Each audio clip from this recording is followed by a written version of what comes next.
চার গাথার কাজ কমপ্লিট হয়েছে। এবার বসি ফেলবো।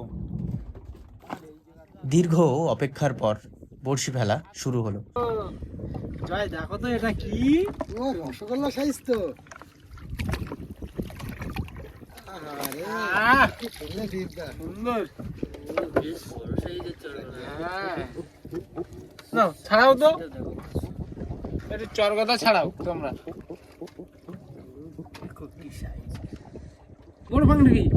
জলদি জলদি জলদি জলদি জলদি। ও কি সাইজ। মাছ আরো সামনে মাছ আছে, সামনে মাছ আছে। আবারও পান খাকি পেলাম। সামনে মাছ আছে। খাকি পেয়েছি আবারও দেখো। সামনে মাছ দেখো দেখো দেখো, ছাড়ি যাবে কিন্তু। নিচে নিচে নিচে একদম গাল গাল খুলে গেছে। সামনে মাছ আছে বলছে। এটাও কিন্তু একটা রয়েছে। হ্যাঁ, এখানে একটা রয়েছে, এখানে একটা রয়েছে।